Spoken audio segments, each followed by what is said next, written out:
Hi, I'm Sophia. At my sister's engagement party, she introduced everyone at our table except me. When someone asked who I was, she laughed and said, "Oh, nobody important." 3 hours later, my husband walked through those doors. Not the quiet, struggling artist they all thought I'd married, but the CEO of the company my sister's fiancé had been desperately trying to partner with for months. The champagne glass slipped from her fingers as her face went white. But that's not even the real story. Let me tell you what actually happened and why I never needed their approval again. Have you ever had your worth measured by someone else's ruler? Someone who decided your value before you even had a chance to speak? Tell me where you're watching from. I read every single comment. The morning of my sister Camille's engagement party, I stood in front of my closet for nearly an hour. Not because I couldn't decide what to wear, but because I was calculating exactly how much criticism each option would invite. The navy dress? Too somber for a celebration, Sophia. The floral one? Trying too hard to stand out again, aren't you? The black cocktail dress? Always so plain and forgettable.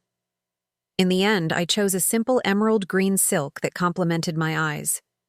I bought it 3 years ago, before I'd left our small Connecticut town, before I'd met Elijah, before I'd stopped asking permission to exist.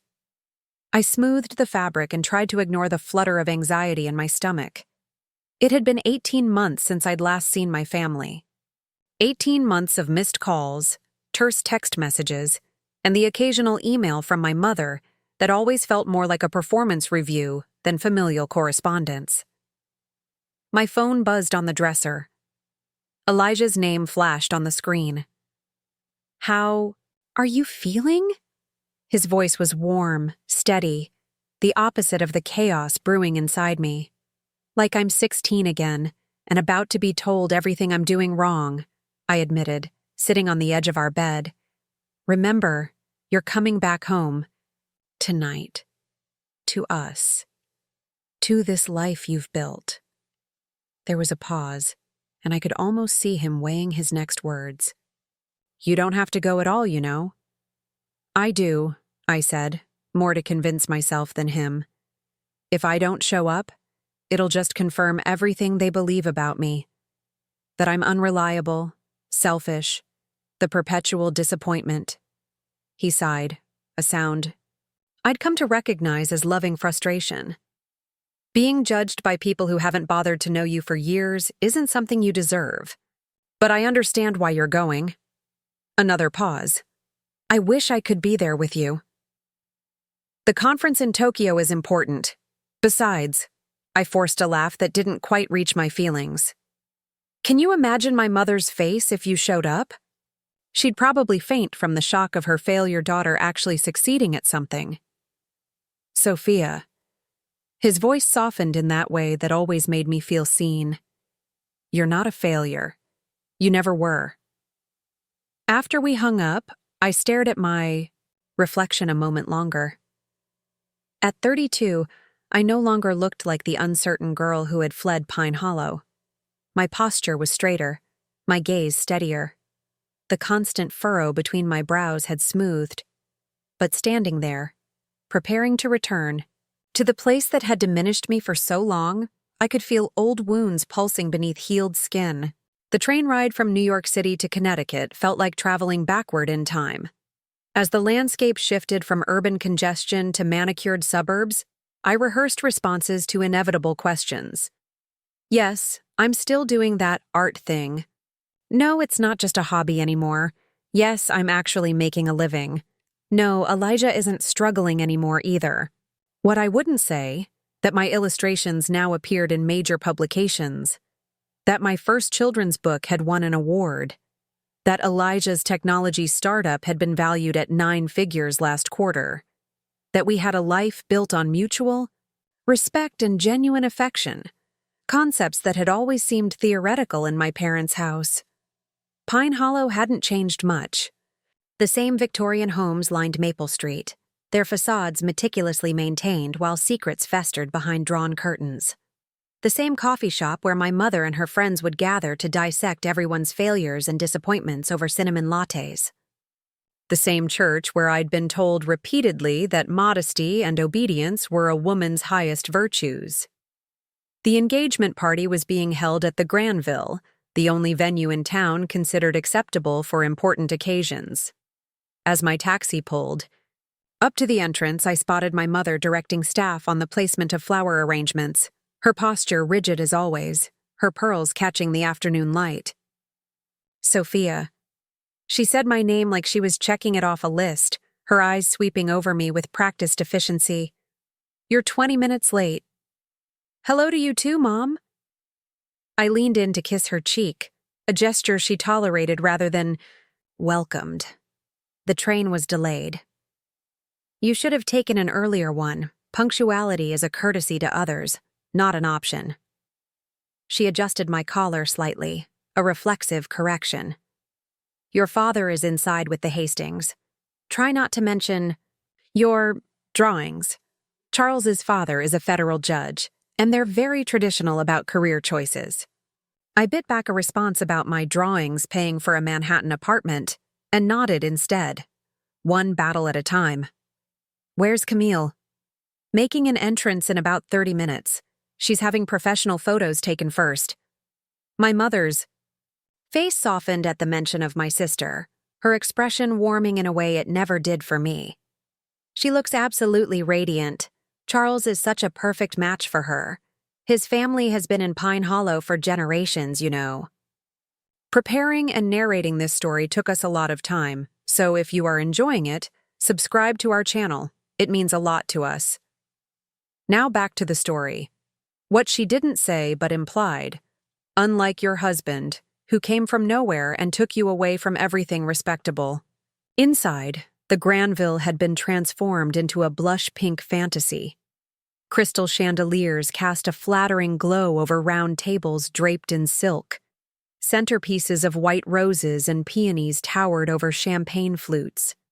A string quartet played, softly in the corner. Tasteful, traditional, exactly what was expected in our circle. My father stood with a group of men near the bar, his silver hair and tailored suit a testament to the Barrett family image he'd spent decades cultivating. When he spotted me, he excused himself with a practiced smile. "Sophia." He placed a dry kiss on my forehead. "You made it." It wasn't quite an accusation, but the surprise in his tone was unmistakable, as if he'd been prepared to explain away my absence. I said I would. I accepted the champagne he handed me, grateful for something to hold. "How have you been, Dad?" "Busy.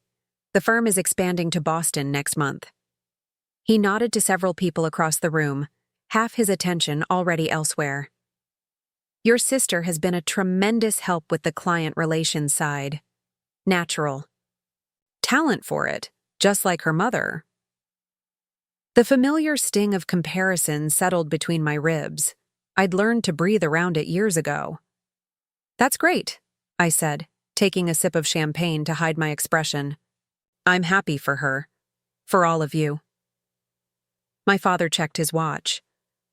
"We should find our seats. Your mother has arranged the tables very specifically."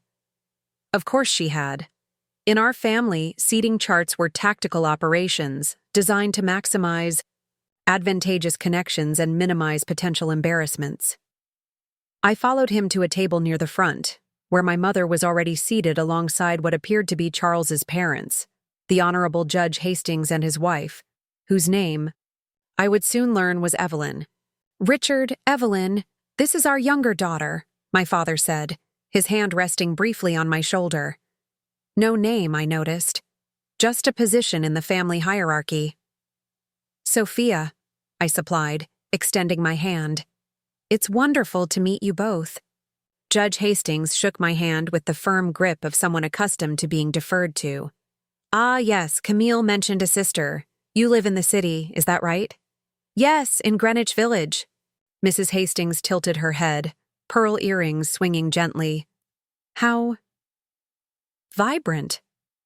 What is it you do there, dear?" Before I could answer, my mother interjected smoothly. "Sophia works in visual communications. Very creative. But enough about that. Have you finalized the venue for the rehearsal dinner? I was telling Richard just yesterday how perfect the Westbrook Club would be. And just like that, I was erased from the conversation. A familiar sensation, like being slowly dimmed until I was merely background lighting in someone else's production. I sipped my champagne and surveyed the room, recognizing faces from my childhood, the people who had watched me grow up but never truly seen me. At the next table, I spotted my cousin Grace, the only family member who still regularly texted me. She caught my eye and offered a small wave and sympathetic smile. She'd been the one to call me about Camille's engagement, filling in the details. My own family hadn't bothered to share. "You should come," she'd urged. "Show them you're doing well. That leaving didn't break you." The string quartet transitioned to Pachelbel's canon, and the room hushed in anticipation. Camille appeared at the entrance, radiant in a blush-colored dress, her arm linked with Charles's. My sister had always been beautiful in the way that opened doors and earned immediate approval. Golden hair, delicate features, a smile that suggested everything was going exactly as planned. Beside her, Charles looked like the human embodiment of a country club membership, polished, privileged, and utterly predictable. They made their way to the center of the room, accepting congratulations and well wishes.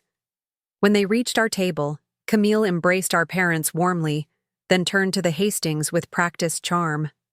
"Sophia," she said finally, acknowledging me with a quick air kiss that didn't quite connect. "You made it. How novel." "Wouldn't miss it," I replied, forcing a smile. "Congratulations, Camille. Charles, it's nice to meet you."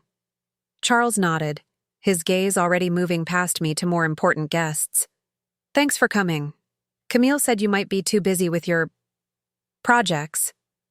My sister laughed lightly. "Oh, Charles, be nice. Sophia's little hobby keeps her occupied in the city." She turned to the table at large. "My sister has always marched to her own drummer, haven't you, Soph? While the rest of us were joining committees and building careers, she was off sketching, in corners." The table chuckled indulgently, as if I were a charming child whose antics could be tolerated at a distance. I felt my cheeks warm, but kept my expression neutral. This was exactly why I'd hesitated to come. The casual diminishment, the rewriting of my life into something quaint and inconsequential.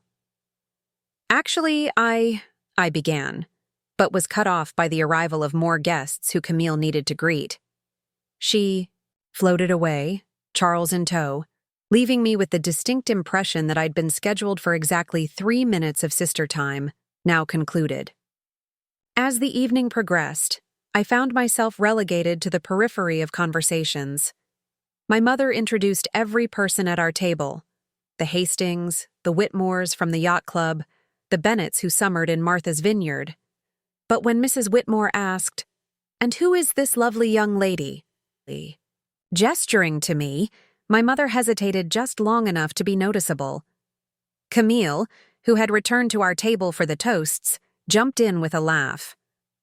"Oh, that's nobody important, just my sister." She waved dismissively. "She lives in the city, doing artsy things. Very bohemian lifestyle. Nobody important." The words hung in the air like smoke, acrid and suffocating. The table moved on, but I remained frozen, champagne halfway to my lips, suddenly 14 again and being told my art contest win wasn't worth mentioning at dinner because Dad's golf partner was visiting. I excused myself quietly and made my way to the restroom, locking myself in a stall until I could breathe normally again. When I emerged, Grace was waiting, leaning against the marble counter. "I heard what she said," she offered, her expression sympathetic. Classic Camille. I shrugged, washing my hands with more attention than necessary. "Nothing I haven't heard before." "It's still not okay." Grace handed me a paper towel. "You know, it's funny. They all talk about you like you're this family. Failure. But every time I check Instagram, you're announcing another book deal or collaboration with some fancy brand. Meanwhile, Camille's greatest achievement is landing a guy whose personality is, "My father is a judge and we own a summer home." I laughed despite myself. Charles seems suitable. He's beige in human form. Grace rolled her eyes. But apparently that's the Barrett standard of success. Speaking of which, how's Elijah? Still ruining your life with his creative ambitions and genuine affection? Terrible influence, I said, smiling for the first time that evening. He actually supports my decisions and treats me like an equal. Clearly, I've made terrible choices. Shameful. Grace linked her arm through mine. Come on, let's go back. Before Aunt Margaret sends a search party. She's already stressed that you might do something unpredictable, like express an independent thought. We returned to the main room just as dessert was being served. Delicate lemon tarts topped with crystallized flowers. I took my seat quietly, hoping to blend into the background for the remainder of the evening. My phone buzzed in my clutch. A text from Elijah. Conference ended early, landed in NY. Need me there? Something warm unfurled in my chest. Just knowing he was closer made the air easier to breathe. I typed back, I'm okay. But yes, always. My mother noticed my phone and frowned. Sophia, it's rude to text during a celebration. Who could possibly need your attention right now? Sorry, I murmured, slipping the phone away. It was just Elijah. At the mention of my husband, my father's expression soured slightly. How is he doing with that computer thing of his? Found stable employment yet? The dismissive tone made my jaw tighten. Elijah's computer thing had revolutionized data security for small businesses, but my family had never bothered to understand what he actually did. In their eyes, he remained the struggling programmer I'd met 5 years ago. Another example of my poor judgment. He's doing very well, actually, I said, keeping my voice even. His company is expanding. My father made a non-committal sound. Well, good for him. Persistence is important in any endeavor. Camille, who had been circulating among the tables, returned with Charles. What are we talking about?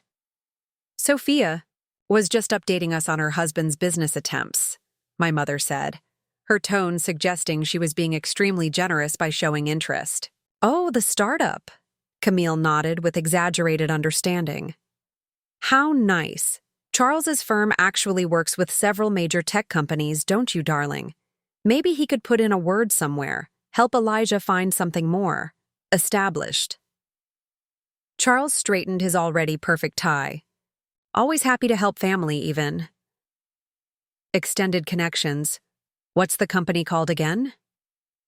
Cipher, I said quietly, watching his face. A flicker of something, surprise, confusion, crossed Charles's features. Cipher Technologies? The security platform? I nodded, a small private satisfaction blooming as recognition dawned in his eyes.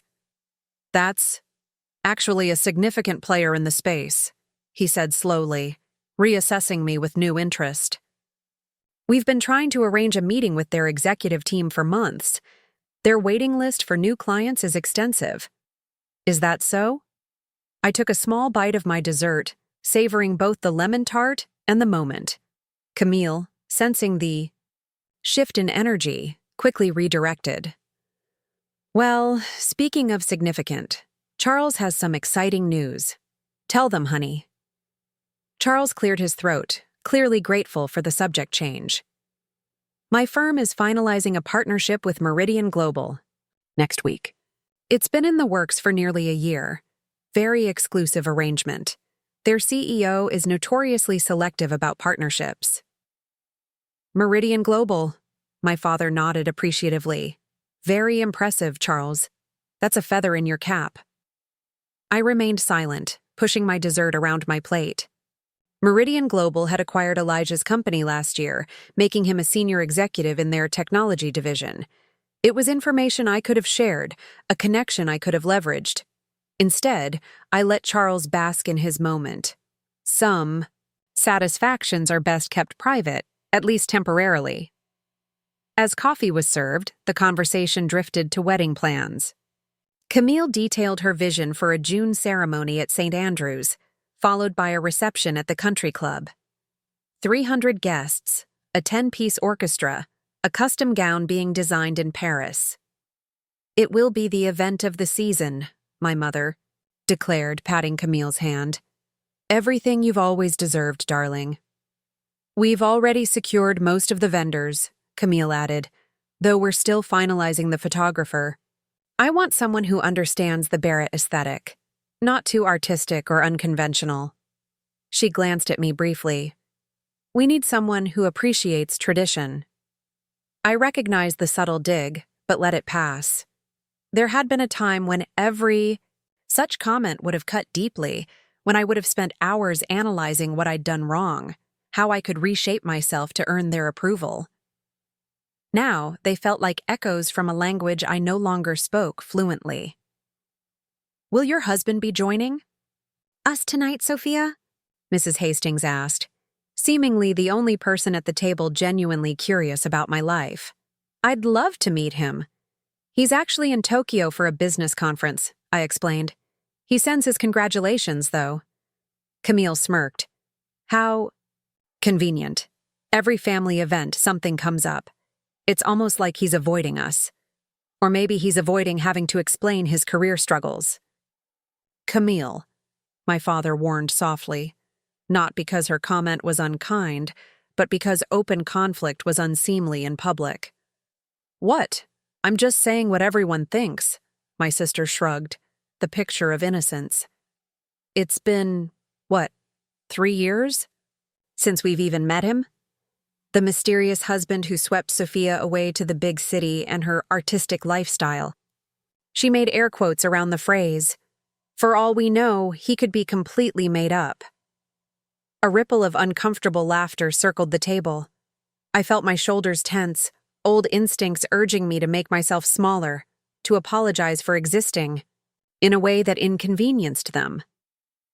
Instead, I took a deliberate sip of water and met my sister's gaze evenly.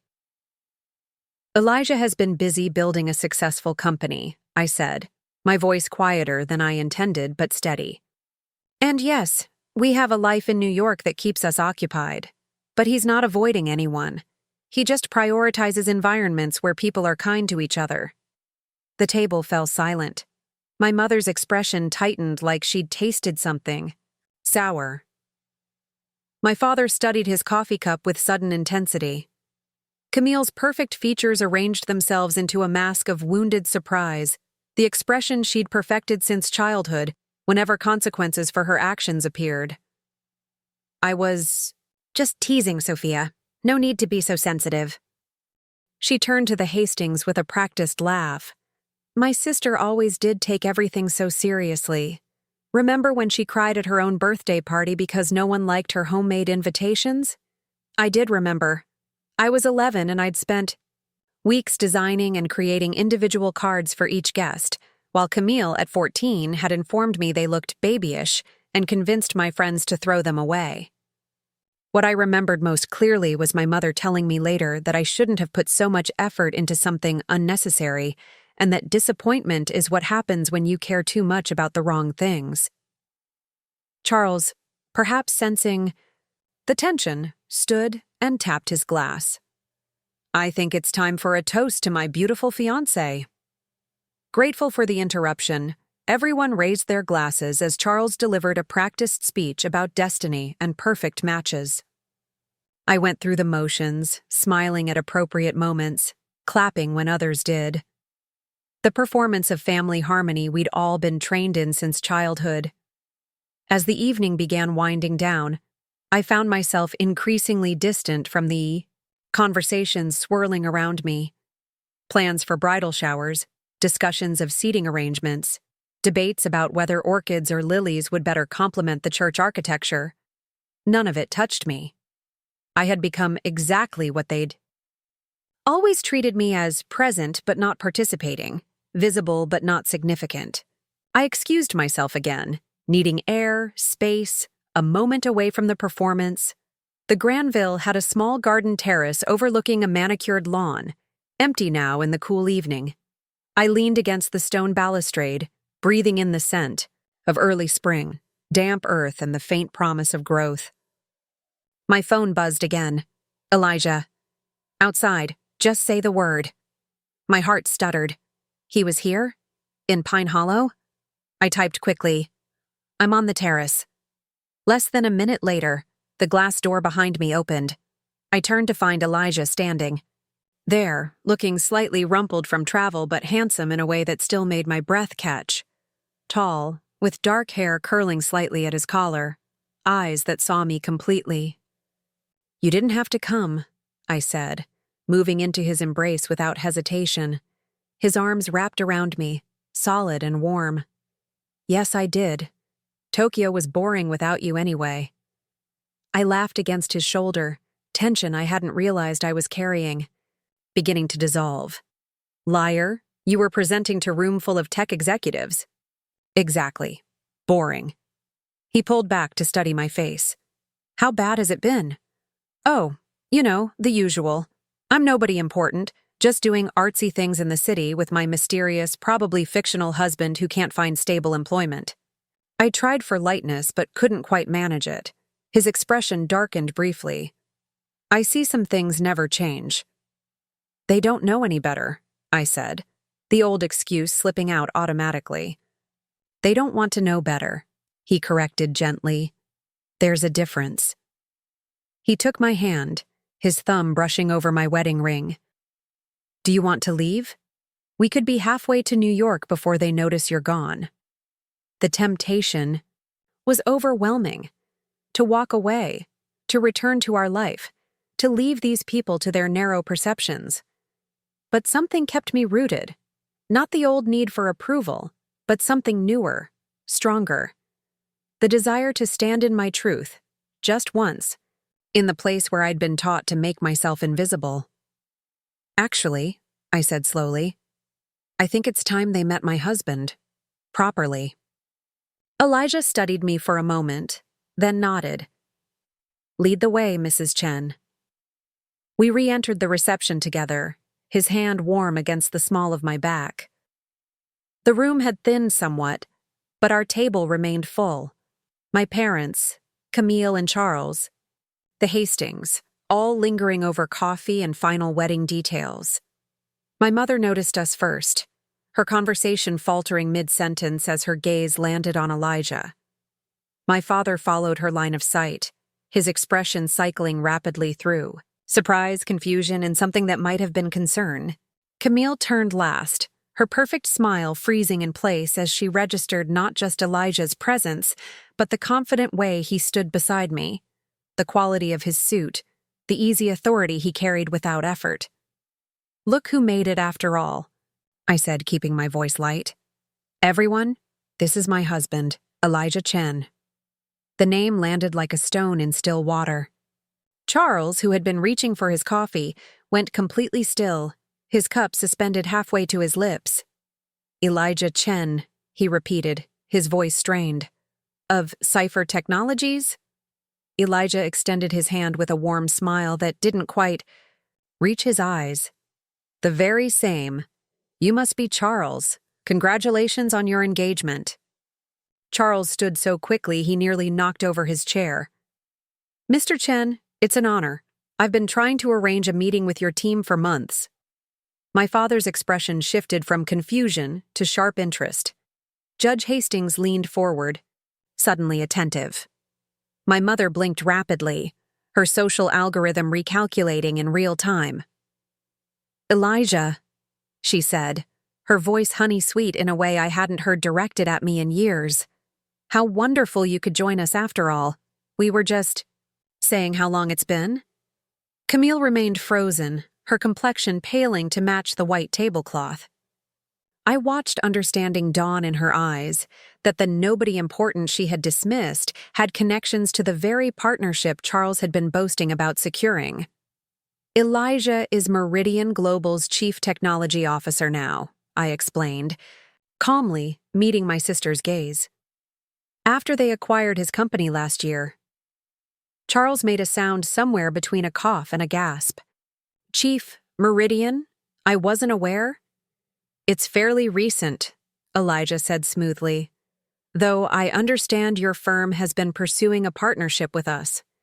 Catherine Winters speaks highly of your proposals. At the mention of his boss, Charles seemed to struggle for words. Ms. Winters has been very supportive. We're excited about finalizing next week. Elijah's expression remained pleasant but non-committal. I look forward to reviewing the details. I like to stay informed about our strategic partnerships. The implication hung in the air like crystal, that Elijah had influence over the very deal Charles had been crowing about moments earlier. That the husband they had dismissed as fictional or failing was, in fact, a gatekeeper to opportunities they coveted. My mother recovered first, years of social training kicking in. Elijah, you must be exhausted from your travels. Let me have the kitchen prepare you something. Richard, darling, offer Elijah your seat. The sudden reversal of attention was dizzying. My parents fawning over the man they had barely acknowledged existed for years. Charles attempting to establish rapport with awkward references to technology trends he clearly didn't understand. Judge Hastings inquiring about Meridian's expansion plans. Through it all, Camille remained uncharacteristically silent, her gaze flicking between Elijah, Charles, and me. The glass of champagne in her hand trembled slightly, her knuckles white. Around the stem, I caught her eye across the table, and for a brief moment, I saw something honest in her expression, not just embarrassment or calculation, but a flash of recognition. Of seeing me, perhaps for the first time in years, not as the shadow she defined herself against, but as someone who had built a life beyond the narrow confines of Pine Hollow's expectations. As the conversation swirled around us, Elijah's hand found mine beneath the table, a small private anchor in the shifting landscape. I squeezed back, grateful not just for his presence, but for the reminder that I was no longer alone in navigating these waters. In that moment, surrounded by people suddenly desperate for my attention after years of rendering me invisible, I felt neither triumph nor vindication.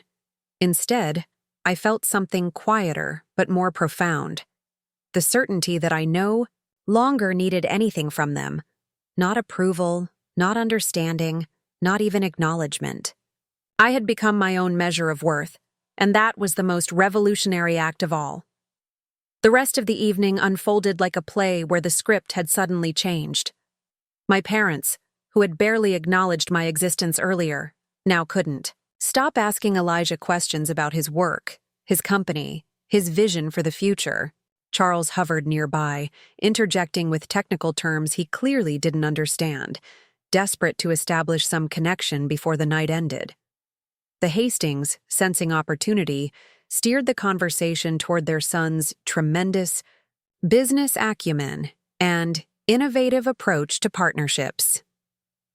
Through it all, Camille remained uncharacteristically silent, her perfect posture slightly wilted, her practiced smile strained at the edges.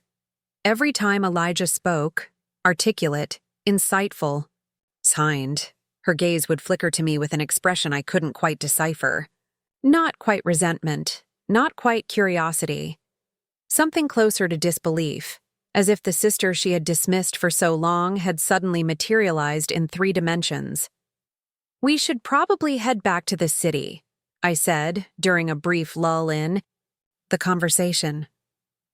"Elijah just got off a long flight and we have an early start tomorrow." My mother's hand fluttered to her pearl necklace. "Oh, but you can't possibly drive back tonight. Why don't you stay at the house? Your old room is."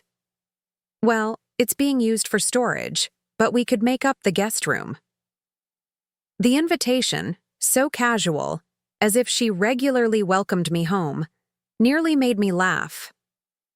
My old room had been converted to a home office within months of my departure, my belongings boxed and relegated to the attic without consultation. "That's very kind, but we have a hotel reservation in town," Elijah replied smoothly, his hand finding the small of my back. "Perhaps another time." A hotel? In Pine Hollow? My father looked perplexed, as if the concept of choosing neutral territory over familial obligation was incomprehensible. Nonsense. Family stays with family. Family stays with family. The phrase echoed in my mind, hollow as a drum. Where was this sentiment when I'd called home my first year in New York, voice shaking as I explained I couldn't make rent after losing my assistant job at the gallery? "You made your choice, Sophia," my father had said then. "Time to live with it like an adult." "We've already checked in," I said, gathering my clutch. "But thank you for the offer." As we made our goodbyes, Camille finally approached, Charles hovering anxiously at her shoulder. "Leaving so soon?" Her voice had regained some of its usual composure, though a certain brittleness remained. "We've barely had a chance to catch up." "I'm sure we'll have plenty of time before the wedding," I replied, knowing even as I said it that the likelihood of genuine connection was slim. "About that." She glanced at Charles, who nodded encouragingly. "We were thinking, since Elijah is... Well, since you're both doing so well, perhaps you'd consider being more involved in the wedding planning. I could really use a creative eye for some of the details." The transparent pivot made my chest tighten.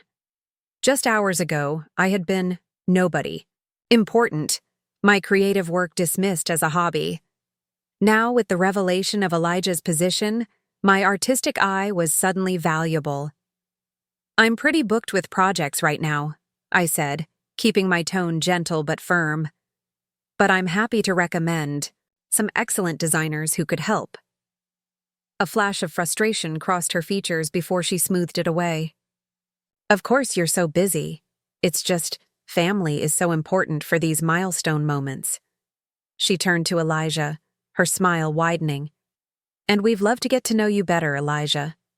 Perhaps you both could join us for the rehearsal dinner. Planning next weekend?"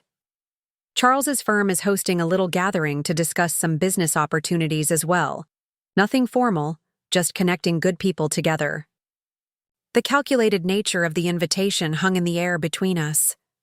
I felt Elijah's fingers press lightly against my back, a silent communication of support.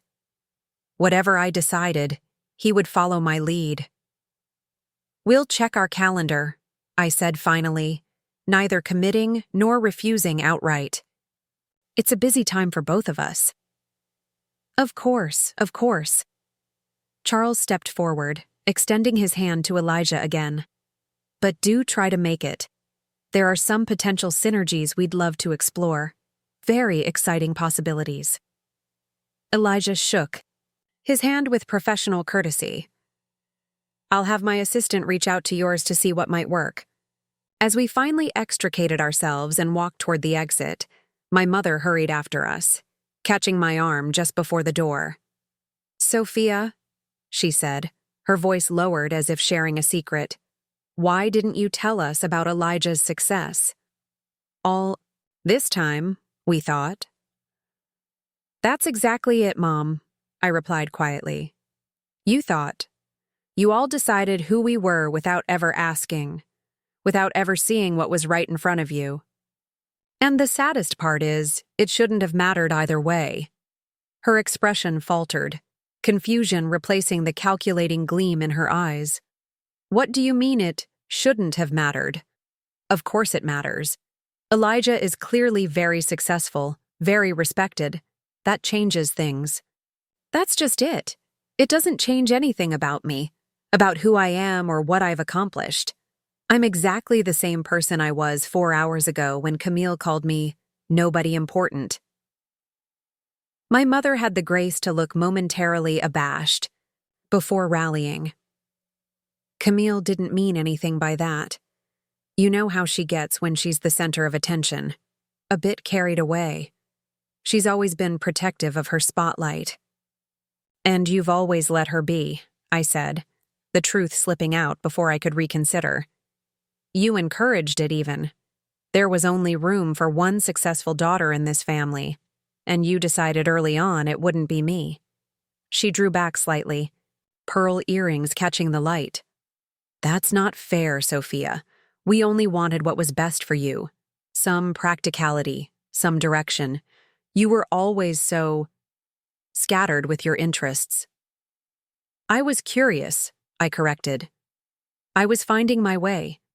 And instead of supporting that journey, you treated it as a character flaw. Something shifted in her expression. Not quite regret, but a ripple across the surface of her certainty.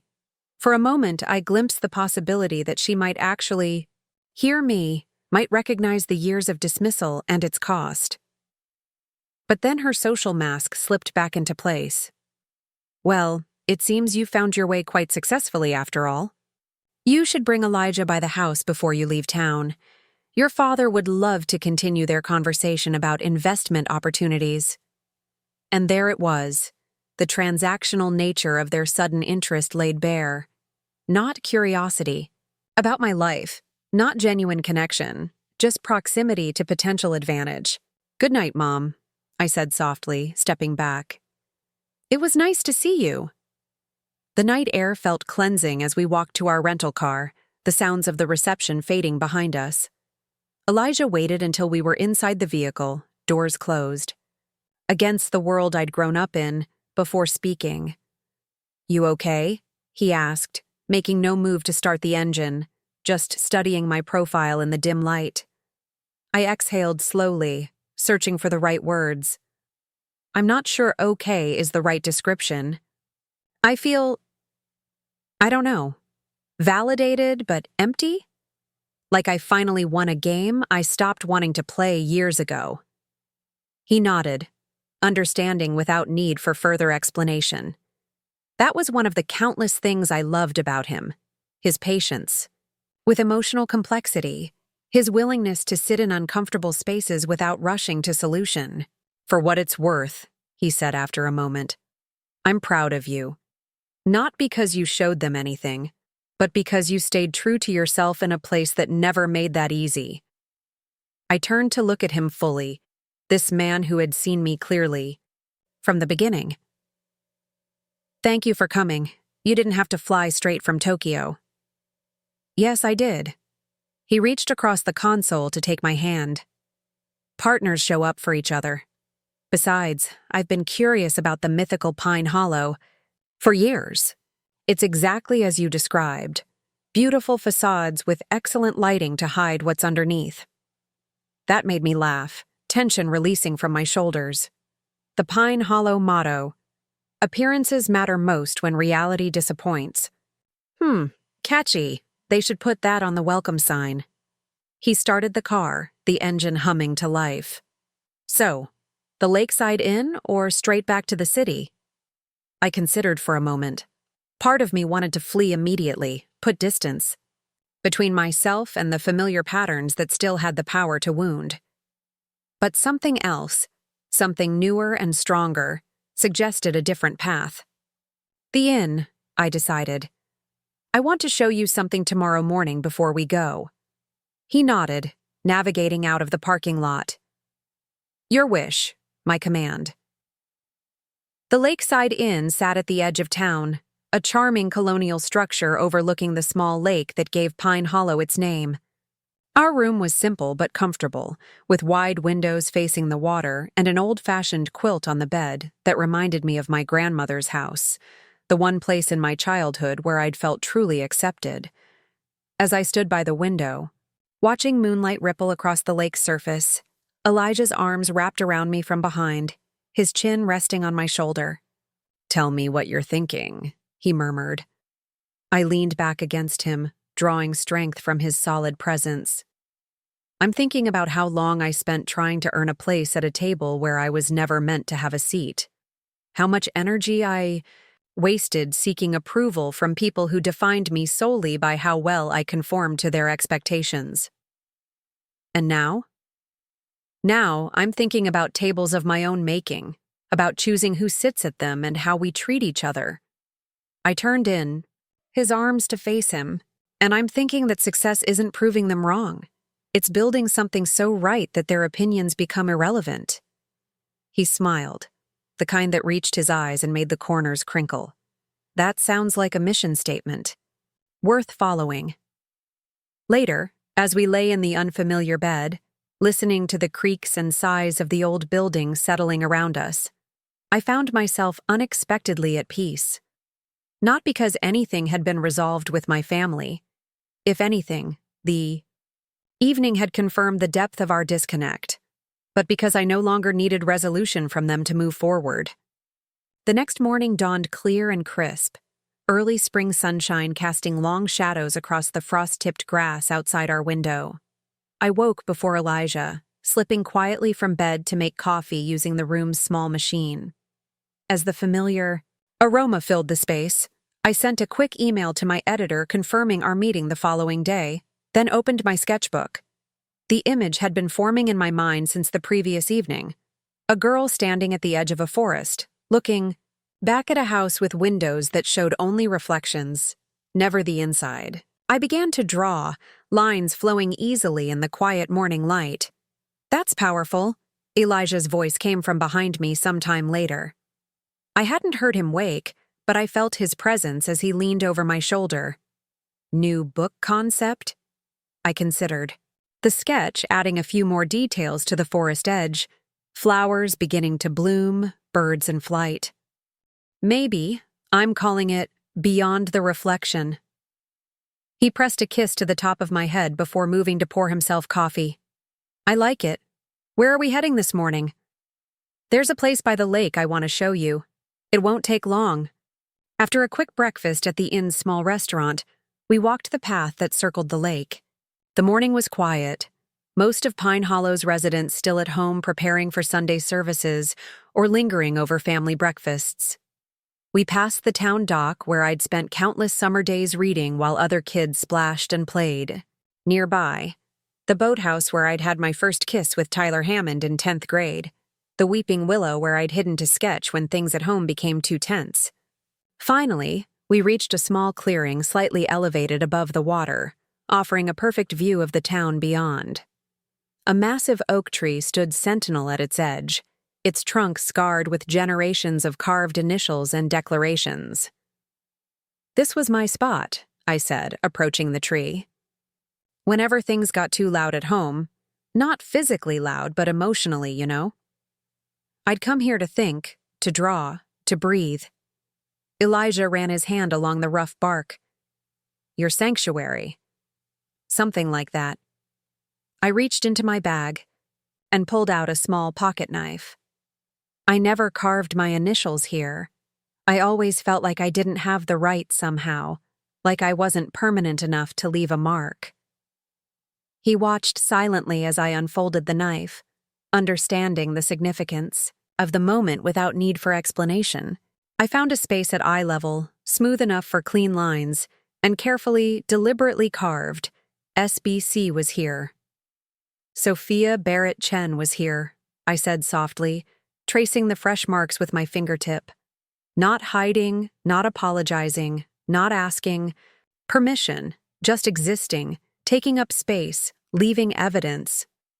Elijah wrapped his arm around my shoulders, pulling me close against the morning chill. "It's a good mark to leave." We stood there together a moment longer, looking out over the lake to the town beyond, the church steeple, the neat rows of houses, the manicured town square where the rules of belonging were so clearly defined and carefully enforced. "You know what I realized last night?" I said, tucking the knife away. "They've made a life out of avoiding what they fear. Mediocrity, irrelevance, judgment from others. Their entire existence is a carefully constructed defense against being found insufficient." "And yours?" I smiled, leaning into his warmth. "Mine is increasingly about creation rather than avoidance. Building something meaningful instead of hiding from what might hurt. It took me a long time to get here." "The scenic route has better views," he replied, a phrase we often shared when discussing our nonlinear paths to success. "Speaking of views," I said, checking the time on my phone. "We should probably start back to the city soon if we want to avoid traffic." As we turned to leave, a familiar figure appeared on the path ahead. Grace, bundled in a running jacket, cheeks flushed. From exercise or the cold? "Sophia!" she called, jogging toward us. I hoped I might catch you before you left. We met her halfway, exchanging quick hugs. I introduced Elijah, watching with amusement as my cousin tried and failed to conceal her appreciation for my husband's attributes. I wanted to apologize for last night, she said after pleasantries were exchanged. For not saying something when Camille made that nobody comment. I should have spoken up. I shook my head. It's not your responsibility to defend. Me, Grace? Maybe not, but it's the right thing to do when someone's being treated unfairly. She shifted her weight, glancing toward town. You should know there's been quite a stir this morning. Aunt Margaret called my mom at 7 a.m. to dissect every detail of your surprise revelation. Apparently, Charles was up half the night researching Elijah's company and making calls to colleagues. I couldn't help but laugh. Let me guess, Camille is suddenly my biggest supporter? Grace rolled her eyes. Oh, you have no idea. She's already telling everyone how she always believed in your potential, and how artistic talent runs in the Barrett family. It's nauseating, but also kind of hilarious. Rather than satisfaction, I felt a strange melancholy at the confirmation of their shallowness. Same old Pine Hollow. Which is exactly why I'm leaving, Grace said, surprising me. I've accepted a position in Chicago. Start next month. Grace, that's wonderful. I gave her another hug, genuinely pleased. What will you be doing? Environmental law with a firm that actually lets junior associates work on meaningful cases. It's terrifying and exciting and absolutely the right move. She glanced at Elijah. Your wife was something of an inspiration, you know. Watching her build a life on her own terms made me believe I could do it too. Warmth bloomed in my chest at her words. The idea that my journey, messy and uncertain as it had often felt, could provide a blueprint for someone else's courage was deeply moving. The Barrett women are breaking free, I said, squeezing her hand. They don't know what to do with us. They never did. She smiled, bright and genuine. Will you come back for the wedding? I considered the question, weighing obligation against self-preservation. I haven't decided yet. Part of me thinks I should maintain the connection, be the bigger person. Another part thinks some distances are healthy to maintain. Whatever you decide, I'll support it, she promised. Just don't disappear on me, okay? Some family is worth keeping. After saying goodbye to Grace, we continued our walk back to the inn in companionable silence. The town was coming to life now, church bells ringing in the distance, people emerging from houses in Sunday best. A few nodded politely as we passed, curiosity evident in their lingering gazes. News traveled fast in Pine Hollow. No doubt our presence had already become part of the local narrative. As we packed our few belongings into the car, my phone buzzed with a text from my mother. Hope you slept well. Your father and I would love to have you both for brunch before you leave. The club does a lovely spread on Sundays. I showed the message to Elijah, who raised an eyebrow. Your call, but remember we have that video meeting with Tokyo at 4. It was an easy out, a graceful way to decline without confrontation. But as I considered my response, I realized I didn't want pretense. Not anymore. Not even the polite kind. Rain check on brunch, I texted back. Heading back to the city. I'll call you next week. Simple, direct, neither hostile nor overly accommodating. A boundary rather than a bridge or a wall. Her response came quickly. Of course, darling. Drive safely. Do ask Elijah if he'd be interested in joining the club when you're next in town. Judge Hastings is on the membership committee and mentioned he'd be happy to sponsor him. I didn't bother responding, just tucked the phone away with a sigh that was more weary than angry. Some lessons never take, I guess. You can't control what they learn, Elijah said as he started the car. Only what you teach. The road out of Pine Hollow wound through rolling hills and awakening spring fields, the landscape gradually shifting from small-town New England to suburban outskirts, and finally to the dense approach to Manhattan. With each mile, I felt myself expanding back into the fullness of who I'd become, shedding the compressed version that Pine Hollow demanded. "You know," Elijah said as we crossed the bridge into the city, skyscrapers rising before us like a forest of possibility, "your family's inability to see you clearly isn't a reflection of your value. It's a limitation of their vision." I smiled, watching the familiar skyline draw closer. I used to think if I just achieved enough, they'd finally see me. Now I realize that some people are so invested in their version of you that your reality becomes a threat to their narrative. "So what's next?" he asked as we navigated through weekend traffic. "Do you want to engage with them differently? Step back entirely?" It was a question I'd been considering since we left the inn, weighing options and potential outcomes. "I think I want to be honest. With them and with myself. No more pretending their approval matters more than it does. No more shrinking to make them comfortable. But no dramatic cutting of ties either." Sounds like healthy distance with clear boundaries. Exactly. I watched the city flow past our windows, vibrant and chaotic and alive with possibility. I spent so long trying to translate myself into a language they could understand. I'm done with that now. I'll speak my truth clearly, and they can choose to learn the language or not. By the time we reached our apartment in Greenwich Village, the tension of the previous evening had largely dissipated. Our home welcomed us back, walls lined with books and art, wide windows flooding the space with afternoon light, evidence of our shared life scattered comfortably throughout. I moved through the rooms, shedding the last vestiges of Pine Hollow as I unpacked, checked mail, watered plants. When I reached my studio at the back of the apartment, I paused in the doorway, taking in the organized creative chaos. Sketches pinned to corkboards, reference books open on the desk, watercolors arranged by shade on the shelves Elijah had built for me last year. This was my space, created entirely on my terms. No apologies, no explanations needed.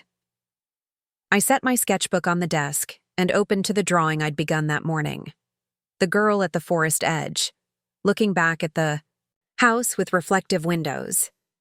I studied it for a moment, then added one more detail.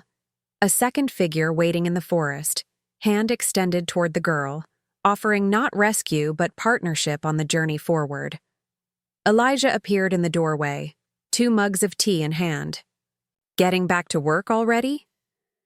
"Just finishing something I started," I said, accepting the tea with a grateful smile. A reminder to myself. He glanced at the drawing, understanding dawning in his expression. "About looking forward instead of back?" "About recognizing when you've outgrown a space," I corrected gently. "And having the courage to move toward what nurtures you instead."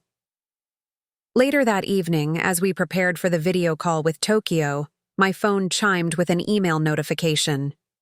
I almost ignored it, focused on gathering my notes, but the subject line caught my attention. From Camille. Curiosity won out. I opened the message, bracing for thinly veiled manipulation or social maneuvering. "Sophia," it began, "I've been thinking about what happened last night. The things I said were cruel and I'm sorry. I could make excuses about wedding stress or too much champagne, but the truth is I've always been jealous of your ability to forge your own path. When you left Pine Hollow, everyone said you'd fail and come crawling back. When you didn't, it challenged everything we believed about success and belonging. I'm not asking for forgiveness or even a response. I just wanted you to know that I see you now, even if it's too late to matter." See. I read it twice, searching for hidden agendas or manipulative undertones. Finding none, I set the phone down, unsure how to feel. It wasn't a complete reckoning, not a full acknowledgement of years of diminishment. but it was perhaps the most honest communication I'd received from my sister in decades. "Everything okay?" Elijah asked, noticing my expression. "I think so," I said slowly. Camille sent something resembling an actual apology. "Want to talk about it?" I considered the question, then shook my head. "Not right now. I need to sit with it, decide how I want to respond, or if I want to respond at all." He nodded, respecting my process as always. "Whatever you decide, I'm here." That simple affirmation, the promise of support without direction, of presence without pressure, filled me with a profound sense of gratitude. This was what family should be. A space where you were seen clearly and loved completely, where your growth was celebrated rather than feared. As we settled in for the call, I found myself thinking not about Pine Hollow or my sister's email or the wounds of the past, but about the life I was actively building, about choices made consciously rather than reactively, about the power of defining success on my own terms. Being called nobody had once been my greatest fear, the confirmation of invisibility I'd spent years fighting against. Now I understood that my worth had never depended on their recognition. It had been there all along, waiting for me to claim it for myself. And that, perhaps, was the most valuable lesson Pine Hollow had taught me. Not how to belong to others, but how to finally, completely belong to myself. 3 weeks after the engagement party, life in New York had fallen back into its comfortable rhythm. Spring had arrived in earnest, bringing with it the particular energy that animates the city when winter finally retreats. The farmers' markets overflowed with early produce, cafes moved tables onto sidewalks, and the parks filled with people eager for sunshine after months of gray. I had immersed myself in work, finalizing illustrations for a children's book about a girl who discovers a secret garden in the middle of a city, developing concepts for a collaboration with an eco-friendly clothing brand, and preparing for my first solo gallery show in Soho. The pieces for the exhibition were larger and more daring than anything I'd done before. Mixed media explorations of identity, belonging, and transformation. The morning sun streamed through the studio windows as I worked on the centerpiece of the collection, a large canvas depicting a woman emerging from water, half submerged in the past, half rising into something new. The symbolism wasn't subtle, but art had always been my most honest form of expression, the language I spoke most fluently. "That's coming along beautifully," Elijah said from the doorway, startling me slightly. He leaned against the frame, coffee mug in hand, watching me work with the quiet appreciation that still made my heart flutter after all these years. "You think?" I stepped back, considering the painting with a critical eye. "I'm not sure about the transition here." I gestured to where the water met the woman's waist. "It feels too abrupt." "Maybe that's the point," he suggested. "Some transformations aren't gradual. Sometimes you're one person on Tuesday and someone else entirely. On Wednesday," I smiled, wiping a smudge of blue paint from my hands. "Speaking from experience?" "Maybe." He crossed the room to stand beside me, studying the canvas. "The day my father told me I was wasting my potential on computer games instead of joining, the family business was the day I decided to prove that technology could change the world. Clear line of demarcation." I leaned against him, grateful for his warmth and steady presence. "We're quite the pair of parental disappointments, aren't we? I prefer independently successful rebels."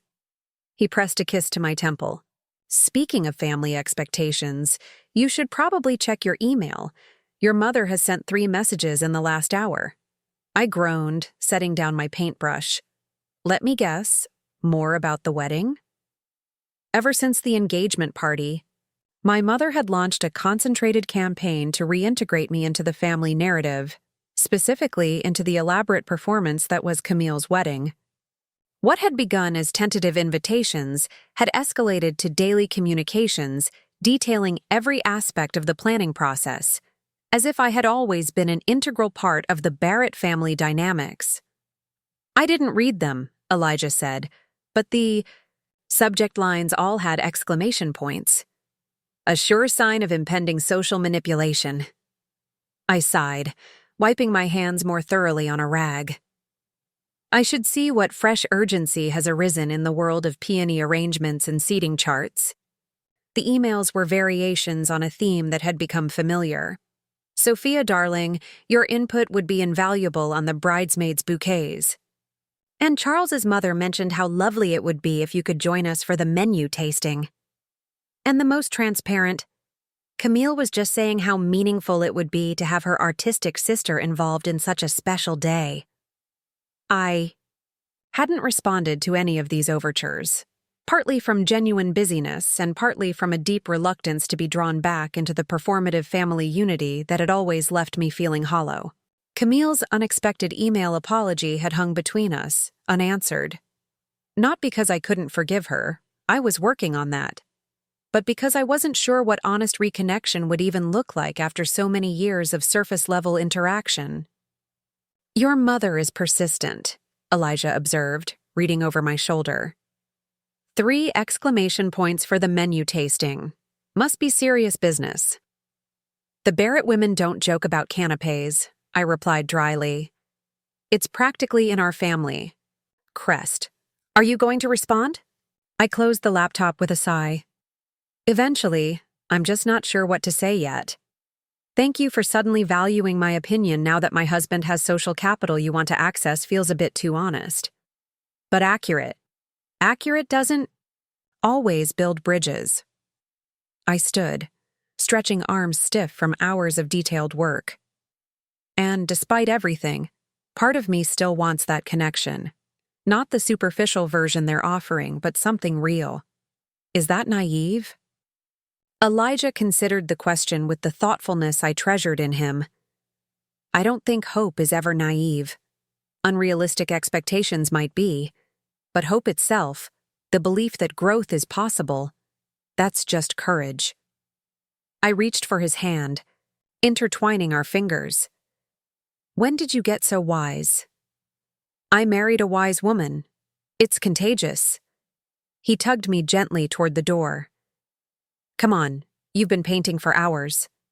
Let's get some air, and you can decide how to respond with a clear head. We walked to Washington Square Park, finding a bench near the fountain where students, tourists, and locals mingled in the spring sunshine. A street musician played saxophone nearby, the notes floating above the ambient city noise like birds, riding air currents. You know what I keep thinking about? I said, watching a young woman sketch the arch on a portable easel. Grace's comment about me being an inspiration for her decision to move to Chicago. I never thought of myself that way, as someone whose choices might create permission for others to make their own. Your authenticity is powerful, Elijah replied. People respond to that, especially when they're struggling to find their own voice. I spent so long feeling powerless in my family. The idea that my supposed weakness, my insistence on following my own path, could actually be a form of strength for someone else. It changes how I see everything that happened. A group of children ran past, chasing bubbles blown by a street performer. Their laughter, uninhibited and free, carried on the spring breeze. Maybe that's the real power, I continued, watching them. Not in controlling how others see you, but in being so authentically yourself that it creates space for others to do the same. Elijah squeezed my hand. So, what does that mean for how you respond to your family now? I considered the question, the answer forming slowly but with increasing clarity. It means I engage on my terms, not theirs. No pretending, no performing, no shrinking to make them comfortable. Just me, as I am, offering what I can genuinely give. And what's that? Forgiveness without amnesia, presence without sacrifice, love without conditions. I smiled at him. The same things you've always given me. That evening, I sat at my desk and composed a single email in response to the flurry of wedding-related communications. Mom, Camille, and family, I've been reflecting on what healthy engagement looks like between us going forward. I'm not available for the menu tasting or the endless planning sessions, not because I don't care, but because I'm in the middle of preparing for my first major gallery exhibition, something I would have loved to share with you if there had been interest. What I can offer is this. I will attend the wedding as a guest who wishes Camille and Charles happiness. I will bring Elijah, who will be treated with the respect he deserves not because of his professional achievements, but because he is my husband. And a good human being. I will not pretend that the past didn't happen, nor will I dwell on hurts that cannot be undone. If this feels like a starting point for a more authentic relationship, I'm open to that journey. If it doesn't, I understand, and we can continue as we have been, connected by blood, but separated by choice. With love and clarity, Sophia. I sent it before I could second-guess myself, then closed the laptop and joined Elijah in the living room where he was reviewing contracts for a new project. He looked up as I settled beside him on the couch. Email sent? I nodded. Boundaries established, ball in their court. Proud of you, he said simply, and returned to his work.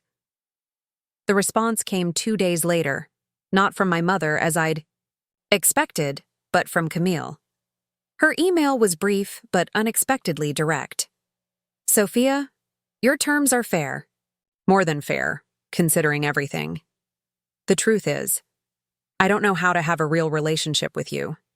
We never did. But I'd like to try, if you're willing. Not because of Elijah or your success or any of that, but because watching you walk away from Pine Hollow with your head high made me realize how much of myself I've compromised to stay. Would you consider meeting for coffee next time you're in town? Just us. No audience, no performance. Camille. I read it aloud to Elijah as we prepared dinner, chopping vegetables side by side in our small but efficient kitchen. What do you think? I asked, setting down my phone. Is it genuine? He considered, methodically dicing an onion with the precision he brought to everything. It sounds like it. The question is whether she's capable of sustaining that honesty beyond one conversation. People can change, I said, somewhat surprised to hear myself defending the possibility. I did. You evolved, he corrected gently. There's a difference between growth and fundamental transformation. You were always authentic, Sophia. You just became more confident in that authenticity. I mulled this over as I added the vegetables to the sizzling pan. Maybe Camille has authentic parts too, buried under all the performance and competition. Maybe she just needs permission to find them. And you're willing to give her that chance? The question wasn't skeptical, merely curious. Elijah had no personal investment in my reconciliation with my family. His concern was solely for my well-being. I think so, I said slowly. Not with expectations, but with openness to possibility. The same way I approach a blank canvas, with curiosity about what might emerge. I responded to Camille the next morning, suggesting we meet the following weekend at a cafe in Pine Hollow. Part of me worried it was a mistake, that I was setting myself up for disappointment. But another part, the part that had been stretching and growing beyond old limitations, recognized that courage often meant walking back into difficult spaces with new strength. The Saturday of our meeting arrived crisp and clear. I drove to Pine Hollow alone, Elijah offering to accompany me but understanding when I explained this was something I needed to do independently. Call if you need an extraction, he said as I left, only half joking. I'll create a very convincing work emergency. The cafe was new, or at least new since I'd lived in town, a small, artisanal place with exposed brick walls and local art for sale. Nothing like the chain coffee shops or stuffy tea rooms that had been Pine Hollow's only options during my childhood. It represented a small but significant shift in the town's character, an opening to influences beyond its traditional boundaries. Camille was already there when I arrived, seated at a corner table with 2 steaming mugs. She wore a simple sweater and jeans rather than her usual carefully coordinated ensembles, her hair pulled back in a casual ponytail. The absence of performance in her appearance was more disarming than I'd anticipated. "I ordered you a lavender latte," she said as I approached. "You mentioned once that you liked them. I don't know if you still do." The fact that she remembered such a small detail, something I'd probably mentioned in passing years ago, caught me off guard. "I do, actually. Thank you." An awkward silence settled between us as I took the seat across from her. We had never been alone together as adults without the buffer of family dynamics or social expectations. Without those familiar scripts, neither of us seemed sure how to begin. "Your email," she said finally. It was very clear. I'm trying to be more direct these days, less room for misinterpretation. She nodded, turning her mug slowly between her hands. "I deserved it. What you said about pretending the past didn't happen. I've been horrible to you, Sophia. For years." The frank admission surprised me. I'd expected deflection, perhaps a subtle reframing that minimized her role in our strained relationship. "Why?" I asked simply. She looked up, meeting my gaze directly. "Because you were brave enough to want something different, and instead of admiring that courage, I resented it because it highlighted my own cowardice." "Cowardice? Camille, you've always been the golden child, the one who had everything figured out." "I figured out how to perform the life I was expected to live," she corrected, a hint of bitterness in her tone. "I became exactly what Mom and Dad wanted, and everyone praised me for it. But you actually had the guts to ask yourself what you wanted, even when it cost you their approval." I took a sip of my latte, processing her words. It wasn't courage so much as necessity. I couldn't breathe in the box they built for me. "But you left."